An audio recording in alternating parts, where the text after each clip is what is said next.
Hi everyone, hope you guys are doing well. Please hit that like button as you guys come in. So shout out to the Bravo Shade Room and Tasha K for this interview. Let me refresh so it starts from here. You lost the marriage? Okay. How the hell did you go from $2 million a year to you're trying to pay child support and can't pay it because money is being frozen and held? For all this, everything I'm telling you right now happened before the divorce. Okay. Everything happened before the divorce. Okay. So is he trying to say that he was broke? Well, okay, let me not use the word broke because I don't know what his money is like. But he started to struggle financially during the marriage and before the divorce. Everything happened before the divorce. Was there any marital issues between you two? Like, were there any infidelities? No. Okay, so there were no issues. This is the thing. I hate when people just sit in front of us and lie. How can you say there were no issues before the divorce? Like, oh, delusional man. How can you say there were no issues before the divorce, sir? It's impossible. Nobody is just going to pull up and divorce without some issue coming up, sir. Absolutely not. No abuse, no infidelity. No abuse, no infidelity. So where did the restraining order come from, sir? And I hope Tasha K asked these questions because, so where did that come from? That's what I'm trying to know.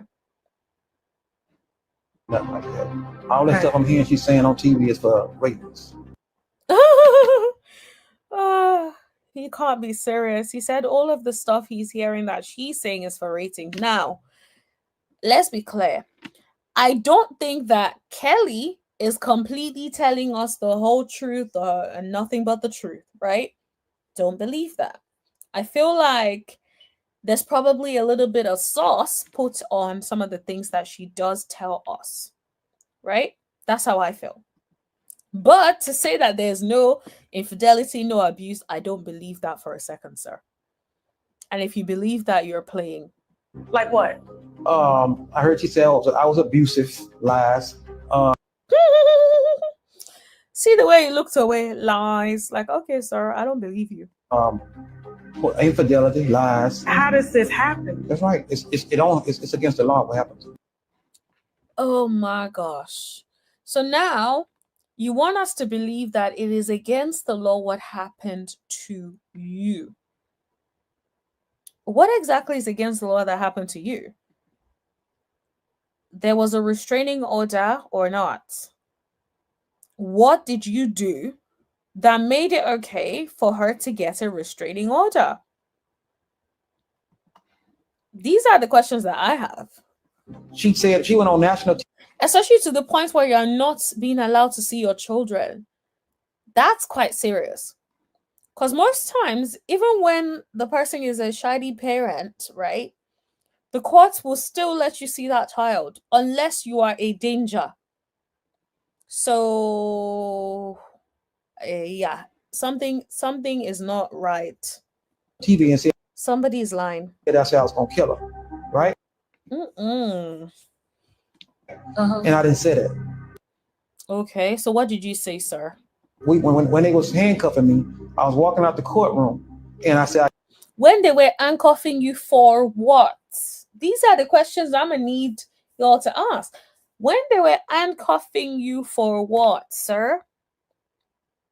What was it for? Because that gives the impression you already did something wrong. If they're already handcuffing you, honey, what did you do before you were handcuffed? That's the question. I got you. I said it's messed up. I was telling her and her family, right? You said it's messed up. You know what I'm saying? Yeah. So it's like I said, I was a very private person. I was nowhere. Okay. Is that all you said? Because the judge must have perceived it to be a threat, to be like, yeah, nah, lock his ass up. On social media, I was on Google, none of that. And because of this show, my life is destroyed. I lost everything. No, your life is destroyed because you came out to let us know that it's about you. I didn't recall us seeing any clips where she showed him his face. I may be wrong, but I don't recall us seeing his face.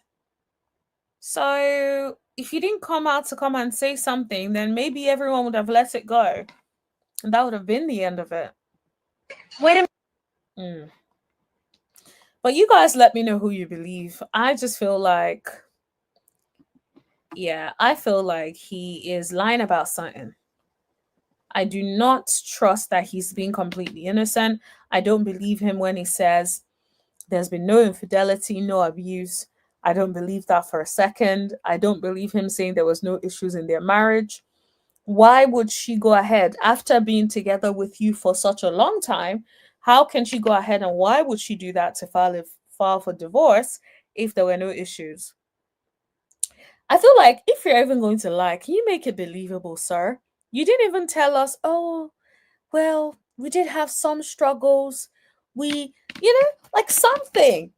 Don't try to make it like it's worse because it's not believable and you just look like a liar. So now, whatever it is you're saying to us, we are going to struggle to accept the validity of whatever it is you're saying.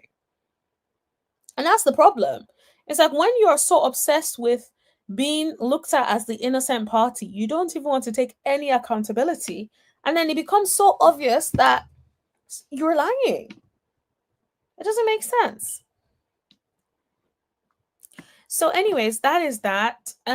Let's move on to talk about Martell Holt.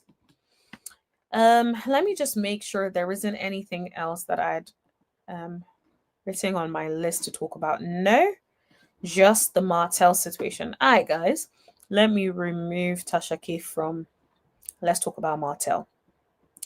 So Jeannie just said Martell pleaded guilty to a lesser charge, so the case would not go to trial. But the good thing is the charges will be on his record, and if he does anything else, he's going to jail. Yes, absolutely. And Jeannie has really pretty much summarized what it is I wanted to say, which is why I wanted to put her comment on for you guys to see. So Martell pled guilty to a lesser charge. So instead of DV was scrapped off. It's just harassing communications. My thing with this is, and let's be clear, I understand that yes, deals are made. I completely understand that. But I feel like there are certain situations where an example needs to be made of someone who has consistently shown a disregard for the law and for certain people, right? And I feel like this could have been a turning point in his behavior. This could have been a turning point in him being held accountable for some of the horrific things that he has done. Yet, again, it feels like it hasn't happened, right? Now, am I glad that yes, it is going to be on his record and if anything else moving forward is going to be on his record? Absolutely. I'm happy about that. But at the same time, I just feel like it almost feels a little bit like getting away with to an extent. It feels like he's getting away with it to an extent. Because I feel like if it was the stronger charge, then it would have been a stronger claim, right? That Melody would have been able to take to court about the custody of the children. But I think him pleading to this less harassing communications, it doesn't hold the same weight as DV harassing communications hold. And so it is very disappointing that this man is still not being held accountable, is still being able to go more or less scot-free. Because I believe all he has to pay is $400. And honestly, it doesn't give enough hope, or it doesn't give enough hope for victims, right? To feel like the perpetrator would be held accountable. Because if someone did something of that magnitude and all it is reduced to is harassing communications and not DV, that is absolutely wild to me. Even first of all, I don't even think the charge should have even been harassing communications. I would have wished it was even something even more stronger than that, right? And so then to even then go from that to even less than that is very, very disappointing. I must be honest. Very disappointing. And I just hope, I wish Melody and the kids the best, and I hope that she's able to get what she wants out of the custody case. Because it's not encouraging at all that it feels like Martell gets away with everything. He gets away with bad behavior. He gets away with not being held accountable. He gets away with being able to do all these horrific things. I don't want to go back into the things he's done. You guys know what he's done. But the fact that he's done so many things, do you know, name one person that you know that has done half of the things that Martell has done and gotten away with? Oh, wait. You probably can't think of that many people that have gotten, or even one. I know I can't think of one person that has been able to get away with the things that Martell has gotten away with. And what is more upsetting to me is that I feel like the next season of, or this season of Love and Marriage Huntsville, we may get a Martell that would put his own spin of what happened on the show. His own spin, which would make it seem like, oh yeah, you know, well, there wasn't enough evidence or whatever, or his own spin, like, you see that spin that Maurice put on the whole case that he had, and you know, but Maurice had the right to do that because it was dismissed, right? But this man will probably come on the show and gaslight us and make it seem like, oh yeah, well, he got away with it. And I think that is very, very disappointing. It sends the wrong message to victims, right? I don't want to say victims, survivors. It sends the wrong message to survivors that their pain is not a huge concern. That their pain is worth $400. That their pain is worth a reduction in a charge, right? That is very, very disappointing. That is not, it's not what we wanted. It's not what I would wish on anyone, because I just feel like if it was someone who, when the whole thing happened, that man took accountability and said, you know what, I'm so sorry. I should have never done that. This is the most horrific thing I've ever done in my life. I'm so sorry. This will never happen again. People make mistakes, right? A lot of us would have been like, okay, you're not wrong. You know, you're a horrible person. You shouldn't have done what you've done. But a lot of people would be like, okay, he's taking accountability. He's working towards changing.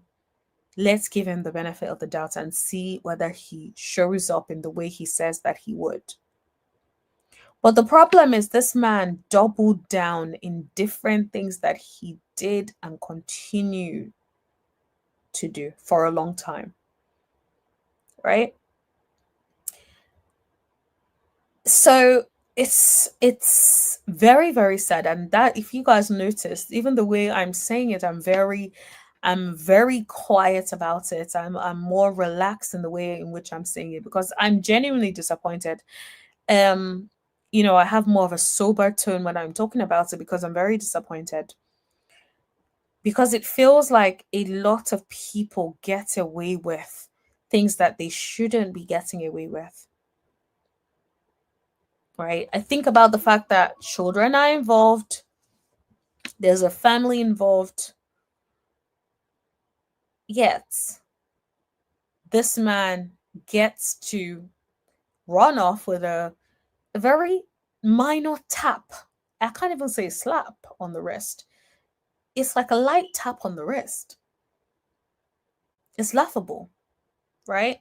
And I feel like this just shows that there are some laws that need to be changed, because the gravity of what was done should never have even been reduced to DV harassing communications to begin with, right?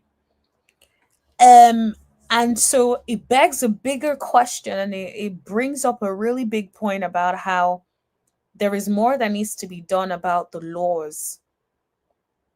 Because if you think about it, something of that magnitude to be reduced to DV harassing communications, that was the first mistake, right? That was the first problem. But if the law doesn't change, then that is what will happen. And then if someone then gets into some sort of deal or agreement with prosecution, because of course, prosecution doesn't exactly want to, take all these kind of cases to court, right? Especially the cases that are like slam dunks, right? They don't want to take it to court. They don't want to spend taxpayers' money taking all these things to court, prepping for trial. It's a whole process. It's a very strenuous process, right? Very expensive process.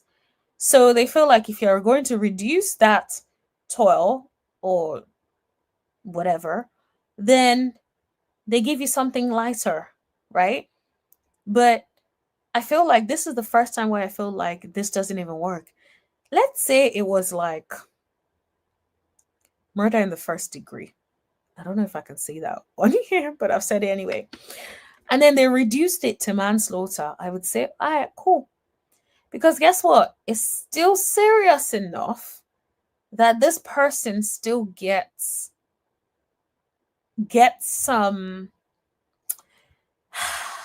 some serious consequence that deters them, right? My concern is that whatever this sentence is, which is nothing, is not enough to deter this man, right? Just like Lady Lucy said, Martell would do it again. Give him time, in my opinion. That is definitely the vibe, right? And so people like that need a deterrent. People like that need to be, stopped, right? So it's very, very disappointing, I will say. But that is all I want to talk to you guys about. I need to go and book some hotels, flights, all that kind of stuff. And I'm already getting so sleepy. So I want to try and do that before I go to bed tonight. So, but thank you so much for hanging with me. Thank you, everyone. Lady Lucy, thanks for being in the chat. Jeannie Smith, thanks for being in the chat. Andre Shannon, thanks for being in the chat. Linda Gamble, thanks for being in the chat. Caroline Caldwell, thanks for being in the chat. I hope I didn't miss anybody out. Thank you, everyone, for being in the chat. Replay gang, thank you so much for listening.